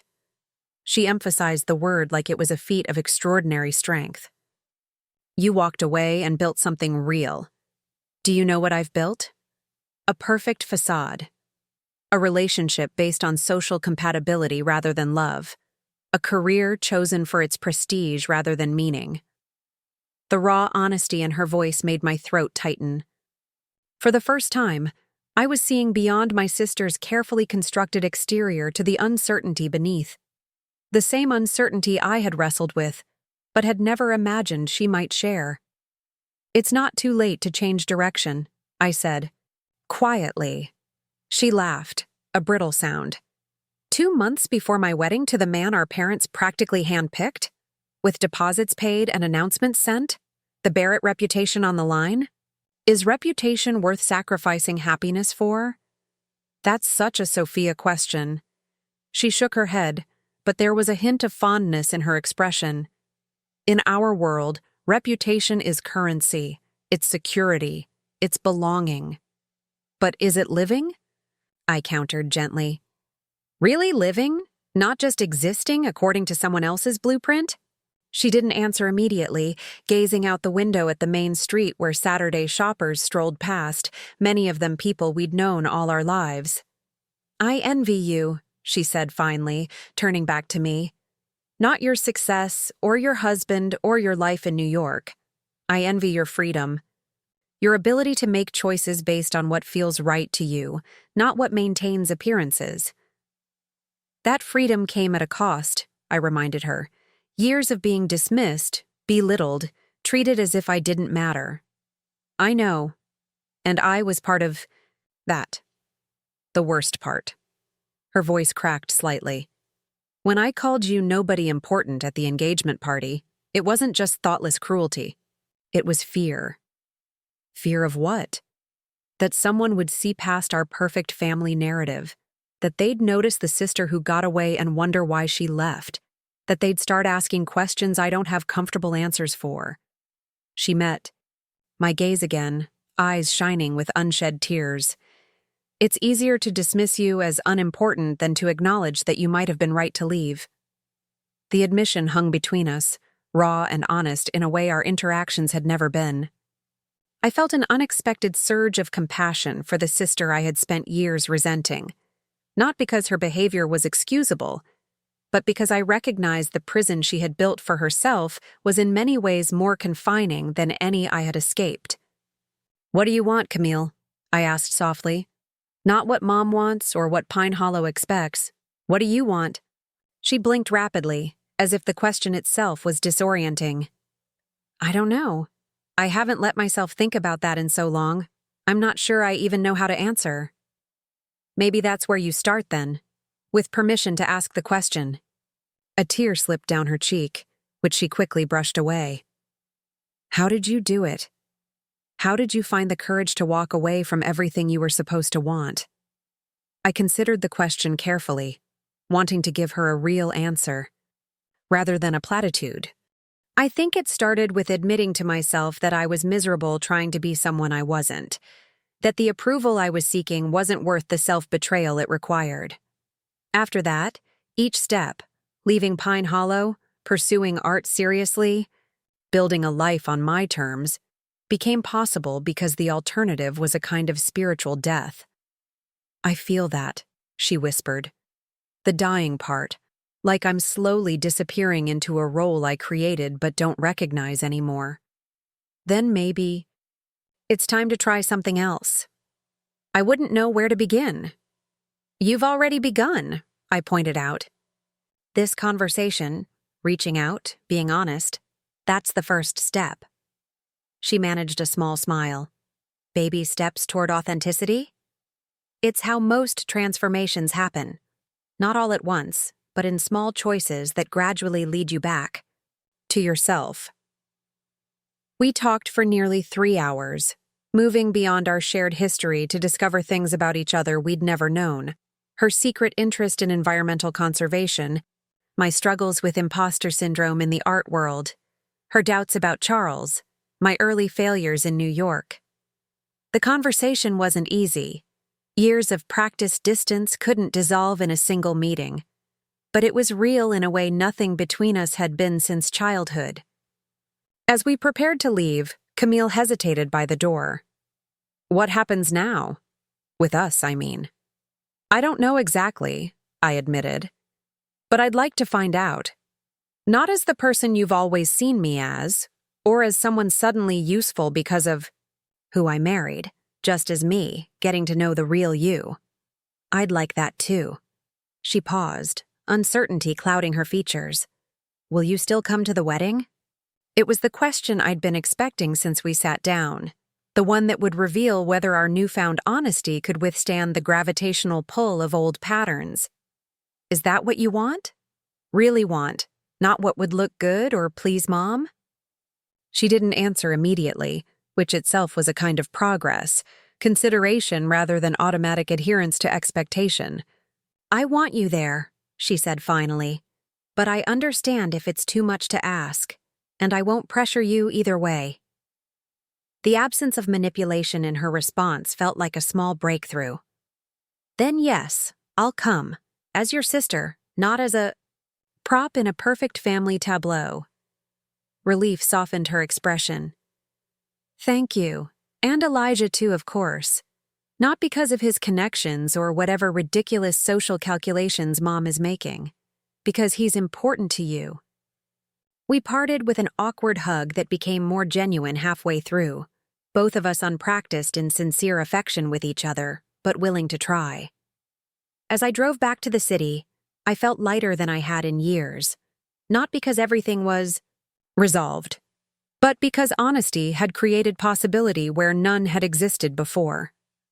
Elijah was waiting when I returned, his casual posture on the couch belied by the quick way he set aside his book as I entered. "How did it go?" he asked, concern evident in his eyes. I dropped my keys on the entry table and joined him, curling into his side with a sigh of contentment at being home, not just in our apartment, but in the emotional safety he represented. "It was surprisingly real," I said. "Like meeting my sister for the first time as an adult, without all the family mythology around who we're supposed to be to each other." "That sounds promising. It's a beginning, I agreed. Not a fairy tale reconciliation, but a crack in the facade where something authentic might grow. He pressed a kiss to my hair. I'm glad. You deserve that connection, if it's something you want. What I want, I said, lifting my face to his, is to build a life where authenticity is the default, not the exception. Where relationships are based on who people actually are, not who they pretend to be. Sounds like a worthy blueprint. His expression grew serious. What about the wedding? Have you decided? We'll go, I said. Not to perform or please anyone, but because Camille asked as my sister, not as the family princess. And because showing up as myself, the real me, not the diminished version they're comfortable with, feels like the kind of courage I want to practice. Later that evening, as I returned to the half-finished painting in my studio, I found myself adding new elements to the emerging woman, not just rising from water into air, but reaching back to offer a hand to another figure still partially submerged. The symbolism wasn't subtle, but it felt true. Liberation not as a solitary achievement, but as an invitation extended to others.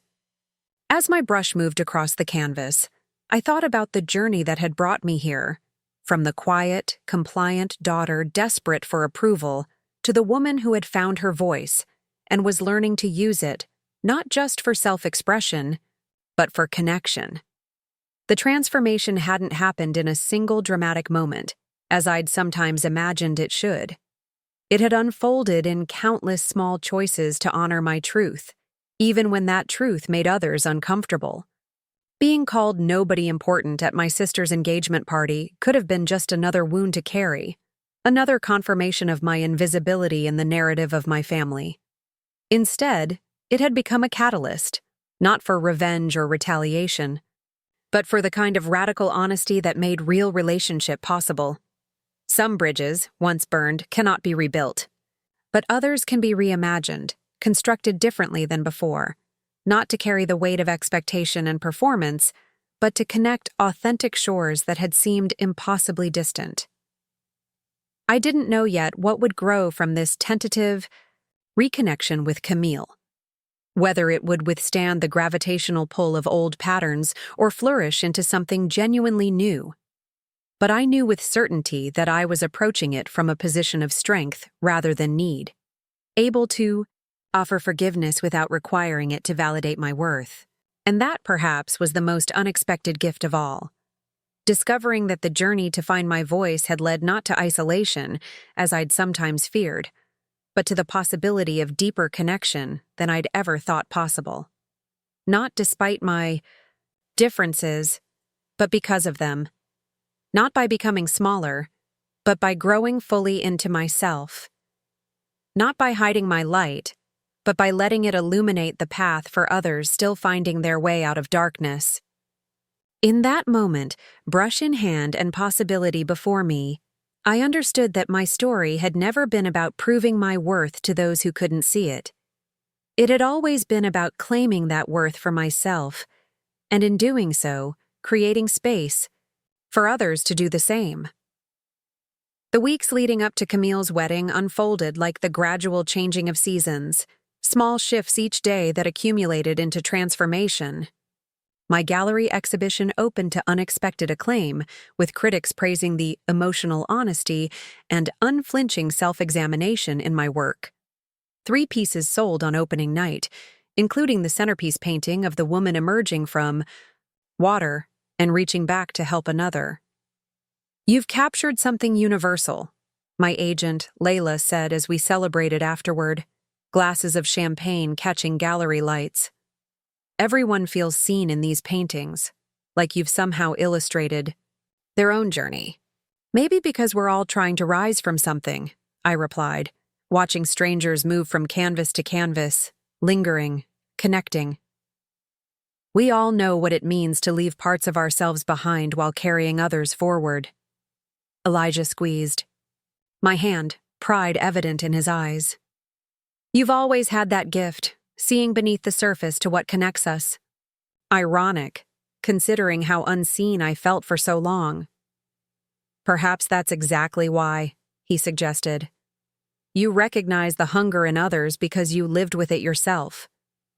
The exhibition's success brought a flurry of new opportunities, commissions, interviews, an invitation to teach a guest workshop at Parsons. I embraced them all with a confidence that still occasionally surprised me, no longer questioning whether I deserved a seat at the table. What surprised me more was Camille's response when I texted her about the exhibition. Instead of the polite acknowledgement I expected, she asked for details, then showed up unannounced on the third evening, having driven from Connecticut alone. I told Mom I had a final fitting, she confessed, as I led her through the gallery after hours, just the two of us moving slowly among my most vulnerable work. I wanted to see this without the Barrett filter, you know? I watched her face as she studied each piece, trying to gauge her reaction. What do you think, honestly? She stopped before the emerging woman painting, silent for so long I thought she might not answer. I think you're braver than I ever gave you credit for, she finally said, voice thick with emotion. To put your heart on walls where anyone can see it, judge it. I couldn't do that. It's not about bravery so much as necessity, I explained. Art is how I make sense of my experiences, how I find meaning in them. Even the painful ones? Especially those. I gestured to a smaller piece she hadn't reached yet, a shadowy dining room with empty chairs illuminated by harsh light, one chair slightly separated from the others. That's from every family dinner where I felt like I was watching everyone, from behind glass. For years, that memory was just pain. Now it's a stepping stone that led me here. Camille studied the painting, recognition dawning in her eyes. I never realized how lonely you were, even when we were all together. I don't think I fully realized it either, until I found spaces where I didn't feel that way anymore. After viewing the entire exhibition, we found ourselves at a small wine bar around the corner, continuing a conversation that had begun in Pine Hollow, but deepened with each interaction. Camille seemed different away from home, more thoughtful, less performative, asking questions with genuine curiosity rather than social calculation. Have you thought more about what you want? I asked, remembering our previous discussion about her uncertainty. She traced the rim of her glass, considering. I've been making lists, actually. Things that make me feel alive versus things that make me feel like I'm just going through the motions. It's illuminating. And what have you discovered? That very little about my current life is on the alive list. She offered a smile that was half grimace. Not the most convenient realization 6 weeks before a wedding. Are you having doubts about Charles? She sighed, shoulders dropping. Slightly. Charles is exactly who he appears to be. Ambitious, socially adept, completely aligned with our parents' values. There's nothing wrong with him. But I'm not sure I love him, she admitted quietly, the words seeming to surprise. Her as much as me? Or maybe I do, but not in the way. Not in the way you love Elijah.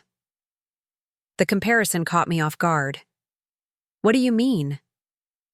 I've been watching you two. How you look at each other when you think no one's paying attention. How you move. In the same space without colliding. How he knows what you need before you say it. She took a sip of wine, gaze distant. Charles and I have compatible goals and similar backgrounds. We make sense on paper, but there's no magic. No sense that we're more together than we are apart. I chose my words carefully, aware of the delicate territory we were entering. Do you think that matters? I didn't used to, she confessed. I thought passion was something from movies, not real life. That partnership was about building something socially valuable, not this deep recognition I see between you and Elijah. She met my eyes directly.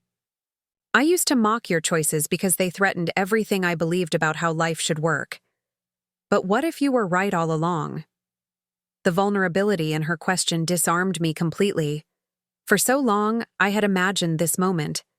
My perfect sister admitting I had chosen correctly while she had faltered. But now, faced with her genuine uncertainty, I felt no triumph, only compassion. "I don't think there's a universal right," I said gently. "But I do think there's a right for each of us. The question is whether you're willing to risk disappointing others to find yours." "I've never been good at that part," she murmured. "Disappointing people, especially our parents." "It gets easier with practice," I offered with a small smile. "The first time is definitely the hardest." We parted that night with a hug that felt entirely new. Not the stiff, obligatory gesture of our adult relationship, but something warmer, more authentic. As I watched her drive away, I wondered if I was witnessing the first tentative steps of my sister's own journey toward authenticity, and what that might mean for both our relationship and her impending marriage. The wedding date approached with increasing momentum. My mother's communications shifted from including me in planning to instructing me on my role as a guest, what to wear, preferably something tasteful in the designated palette of sage and blush, when to arrive, where to sit. I responded politely but minimally, maintaining the boundaries I had established while still honoring my commitment to attend. 3 days before the wedding, my phone rang as Elijah and I were preparing dinner. Camille's name appeared on the screen, unusual enough that I immediately felt concern. "Camille, everything okay?" Her voice came through shaky but determined. "I did it. I called off the wedding." The spoon I was holding clattered to the counter. "You... what?" "I couldn't go through with it. Not after really thinking about what I want, what kind of life I'd be committing to." Words tumbled out, rapidly, as if she needed to explain before losing her nerve. It wasn't fair to either of us to proceed when my heart wasn't fully in it. I sank into a kitchen chair, processing the magnitude of what she was telling me. In the context of Pine Hollow society, canceling a wedding of this caliber days before the event was nothing short of scandalous. How did Charles take it? Better than I expected. Honestly. I think part of him knew we were going through the motions. He was angry about the timing, about having to face everyone's questions. But beneath that, maybe relief? She paused, then added more quietly, "Mom and Dad are another story, I can imagine. Our parents would see this not just as a personal disappointment, but as a public humiliation. A crack in the perfect facade they had spent decades constructing. Dad hasn't spoken to me since I told them. Mom keeps vacillating between begging me to reconsider and listing all the ways I've ruined their standing in the community." Her voice cracked slightly. I knew they'd be upset, but I didn't realize how completely their approval defined my sense of self until it was withdrawn. The echo of my own experience years earlier was so strong it made my chest ache. "Where are you now? Are you okay?" "I'm at Grace's apartment in Hartford. She's been amazing, actually. Said she was proud of me for making the hard choice before it became the impossible choice." Another pause. "I don't know what happens next, Sophia. For the first time in my life, I don't have a plan." "Maybe that's exactly what you need right now," I suggested. "Space to discover what you want without the weight of others' expectations." "How did you do it?" she asked, echoing her question from our cafe conversation but with new urgency. "How did you start over when everything familiar fell away?" I considered my answer carefully, wanting to offer genuine guidance rather than platitudes. I focused on small truths, things I knew for certain about myself, independent of others' opinions. I liked drawing. I hated pretense. I needed space to think. I built from there, adding new discoveries as they emerged, until I had enough solid ground beneath me to stand on. "Small truths," she repeated, as if testing the concept. I can try that. After we hung up, I relayed the conversation to Elijah, still processing the seismic shift in my family's narrative. Are you surprised? He asked, resuming dinner preparation. Yes and no. The Camille I grew up with would never have risked social embarrassment on this scale. But the woman I've been getting to know these past weeks? She's been asking questions that could only lead to this kind of reckoning. I helped him finish chopping vegetables, movements automatic as my mind raced. I'm proud of her, actually. It takes tremendous courage to walk away from something that's safe, that expected. Like someone else I know, he observed with a gentle smile. Different circumstances, but similar crossroads, I acknowledged. I just hope she has the support she needs to navigate what comes next. The Barrett family isn't exactly known for embracing those who deviate from the script. She has you, Elijah pointed out. Someone who's already walked this particular path and emerged stronger. His words settled something restless in my chest. The realization that my own journey, with all its challenges and discoveries, had equipped me to offer something valuable to my sister as she began hers. Not directions or answers, but companionship. Along an uncertain road. The wedding cancellation sent shockwaves through Pine Hollow society. Though I wasn't there to witness the immediate aftermath, Grace kept me updated via text on the various responses, from genuine concern for Camille's well-being to barely disguised gossip about possible hidden reasons for the sudden decision. My mother called once, her voice tight with restrained emotion. I suppose you think this is for the best, she said without preamble. I think Camille made an incredibly difficult choice that deserves respect, I replied, keeping my tone neutral. Whether it's for the best isn't for any of us to judge right now. She had everything perfectly arranged, the right family, the right connections, a secure future, and she threw it away on some vague notion of not feeling it. The disdain in her voice was palpable. I blame those self-help books she's been reading, all this talk about authenticity and living your truth. As if commitment and duty count for nothing. I recognized the thinly veiled reference to my influence, the implication that my example had somehow corrupted Camille's judgment. Rather than defending myself, I focused on the underlying fear I heard beneath my mother's anger. She's going to be okay, Mom. Different than you planned, but okay. You don't know that, she replied sharply. You chose your path and left us all behind. Now she's doing the same, with no consideration for what it does to this family. The accusation stung, but less than it once might have. Is that really what you think happened? That I abandoned the family, rather than finding a way to exist that didn't require erasing myself? She didn't respond directly, changing tactics. Instead, your father hasn't slept properly in days. The Hastings are devastated. Do you have any idea how many calls I've had to make? How many deposits are non-refundable at this stage?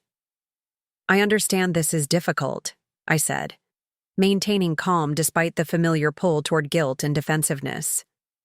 But focusing on logistics and social damage control isn't going to help Camille right now. She needs support, not recrimination. What she needs is to honor her commitments and stop this nonsense before it's too late to fix. My mother's voice cracked slightly, revealing the genuine distress beneath her rigid exterior. Everything we've built, everything we've worked, or maybe that's the problem, I suggested gently. Seeing your children's lives as extensions of what you're building, rather than their own journeys to navigate. The silence that followed was heavy with unspoken history. Years of expectations and evaluations, of measuring worth against external markers rather than internal truth. I have to go, she said finally. There are arrangements to undo. After we hung up, I sat for a long while, thinking about the inheritance of expectation. how patterns of thought and behavior pass from generation to generation until someone finds the courage to question them. My mother had been raised to believe that security and social standing were the ultimate measures of success, just as her mother had before her. Their lives had been built around maintaining appearances and meeting others' expectations with little room for personal desire or authentic expression. Was it any wonder they viewed deviation from this path as not just disappointing, but dangerous? 2 weeks after the canceled wedding, Camille called again. She sounded different, steadier, more present, though still navigating considerable uncertainty. "I've decided to travel for a while," she announced without preamble. "Grace helped me find a subletter for my apartment, and I'm starting with a month in Portugal. After that, who knows?" "That sounds wonderful," I replied, genuinely pleased by the spontaneity of her plan. "What prompted this? Remember your advice about small truths? I've been making lists, trying to identify what I know for certain about myself." A smile was evident in her voice. "One thing I discovered is that I've always wanted to travel, not the sanitized luxury trips our parents arranged, but real exploration. Figuring out train schedules in foreign languages, eating street food, getting lost and finding my way again." "The Great Barrett Rebellion continues," I teased gently. She laughed, the sound freer than I could remember hearing from her in years. "Less rebellion, more archaeological dig. I'm trying to excavate the real Camille from beneath all the expectations and performances." "That's exactly how it feels sometimes," I agreed, like carefully brushing away layers to find what's authentic underneath. "I have so much to learn," she admitted, "about who I am, what I want, how to make choices based on internal guidance rather than external approval. But for the first time in my life, I'm actually excited about not knowing what comes next." "That's a powerful place to start," I told her. "The questions are often more important than the immediate answers." "I've been thinking about something else too," she continued. "After I'm back from traveling, I might want to explore different career paths. Environmental conservation, or maybe something in education. Fields where the work itself matters more than the status it confers." The direction of her thinking surprised and moved me, not because these particular paths were inherently better than her corporate career, but because she was allowing herself to consider options based on meaning rather than appearance. "Whatever you decide," I assured her, "you don't have to figure it out alone." "I know," she said softly. "That's new for me, having support that doesn't come with conditions, having a sister who sees me, not just what I achieve or represent." After we said goodbye, I found myself drawn to my studio, inspired by our conversation. I began sketching a new piece. 2 women standing at a crossroads, one slightly ahead on the path but reaching back to clasp the other's hand. Not leading or pulling, just connecting as they each found their own way forward. The following month brought my first visit back to Pine Hollow since the wedding cancellation. Camille was abroad, sending occasional postcards with brief, vibrant descriptions of her discoveries.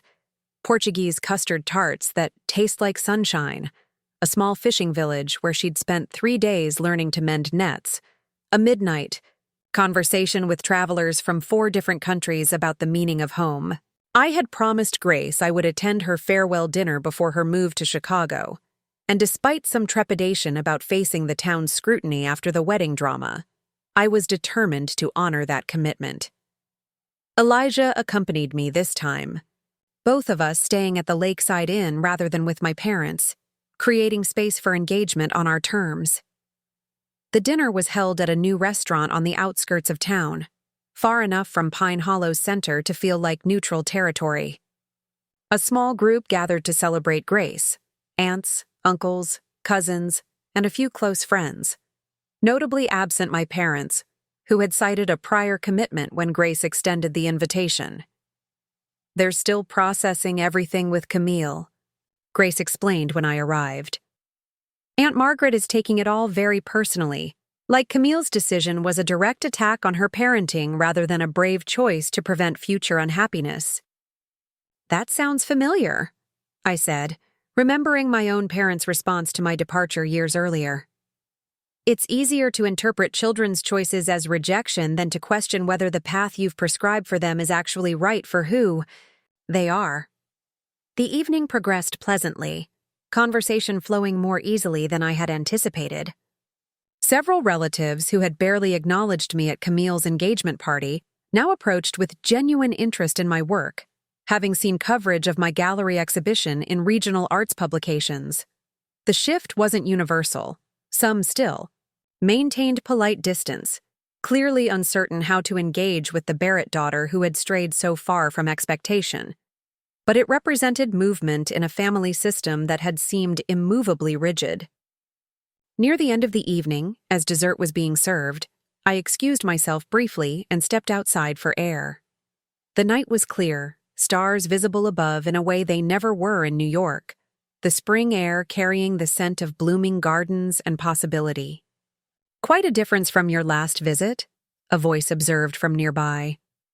I turned to find my father standing by the restaurant's small garden, hands in his pockets, expression unreadable in the dim light.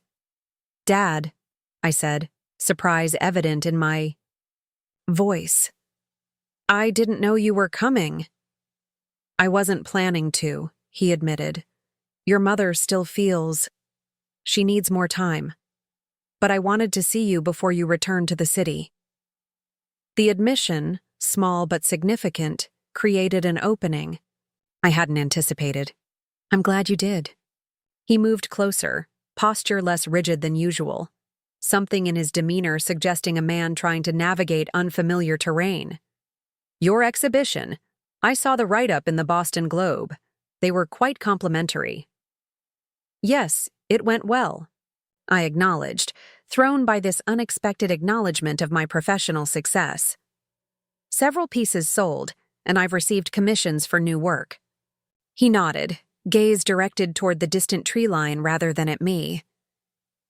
"You've built something meaningful, Sophia. Something entirely your own." A pause, weighted with unspoken history. I didn't see that before, or perhaps I didn't want to. The admission, so contrary to years of dismissal and redirection, left me momentarily speechless. Before I could formulate a response, he continued, voice quieter than I could remember ever hearing it.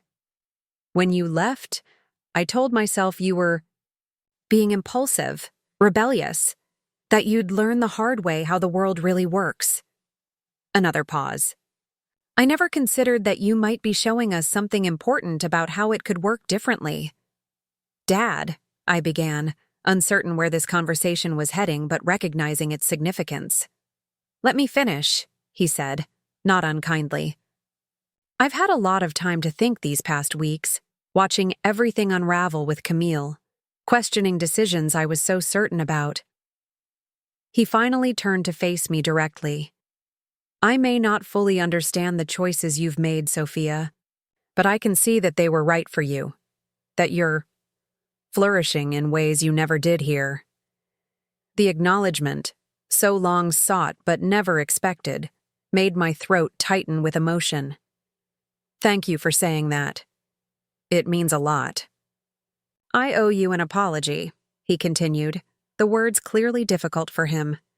"For not seeing you clearly, for measuring your worth by standards that never fit who you are." I took a deep breath, steadying myself against the wave of feelings his words evoked. I think we all did the best we could with the understanding we had at the time. Perhaps, but understanding can grow, can't it? That's what you've been showing us all along. He gestured vaguely toward the restaurant where Grace's celebration continued. "Your cousin leaves for Chicago next week. Camille is somewhere in Europe finding herself. You're thriving in New York, and here we are, your mother and I, clinging to a way of life that our daughters have all walked away from. It makes a man question his certainties." The vulnerability in his admission was unprecedented in our relationship. Rather than rushing to reassure him or minimize the distance that had grown between us, I honored the truth of his observation. Sometimes questioning certainties is how we find more solid ground, I offered. It's been that way for me, at least. He nodded slowly, considering this. Your mother will need more time. This has all been challenging for her framework of how life should unfold.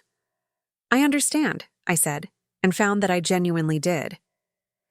When you're ready, both of you, we can find new ways to connect, not based on who anyone thinks we should be, but on who we actually are. We stood together a moment longer in the quiet garden, father and daughter at the beginning of a conversation that had been decades in coming. Not reconciliation exactly, not yet, but an opening toward possibility, the first fragile bridge across waters that had seemed uncrossable for so long.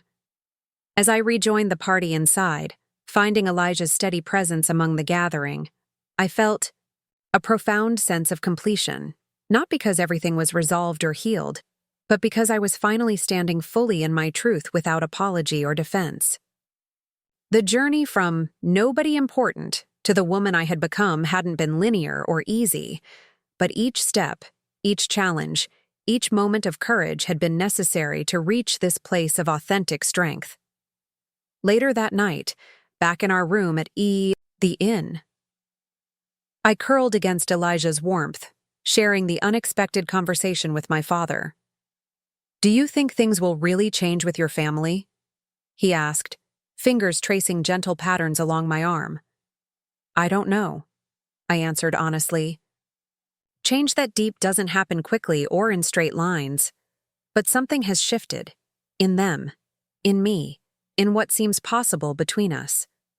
And that's enough? I considered the question, searching for the truest answer. It's enough to know that worth isn't something other people bestow on you. It's something you claim for yourself, moment by moment, choice by choice. And once you truly understand that, no one can ever make you feel like nobody again. He pressed a kiss to my forehead, understanding as always the deeper currents beneath my words. The woman who emerged from that engagement party isn't just somebody, Sophia. She's extraordinary. We all are, I replied, thinking of Camille finding her way across foreign landscapes, of Grace preparing to build a new life in Chicago, of my father standing in a garden questioning certainties he'd held for decades. We just need the courage to remove the masks and see each other and ourselves clearly. As spring shifted toward summer, I received a postcard from Camille, this one from a small village in Greece. The image showed a brilliant sunrise over the Mediterranean, light breaking across water in bands of gold and rose. Her message was brief but resonant. Every morning is a new invitation to choose who you want to be. Thank you for showing me that freedom exists on the other side of fear. See. I pinned it to my studio wall, a reminder that our stories are never finished, that transformation continues long after the defining moments that set it in motion. Being called nobody had once wounded me deeply, but that wound had ultimately become a doorway, not just to personal healing, but to a more authentic way of moving through the world, one that created possibility for others still finding their way toward the light. And that, I realized, is how we truly matter. Not through roles or titles or social standing, but through the courage to live our truth so completely that it illuminates the path for others seeking their own. Up next, you've got 2 more standout stories right on your screen. If this one hit the mark, you won't want to pass these up. Just click and check them out. And don't forget to subscribe and turn on the notification bell so you don't miss any upload from us.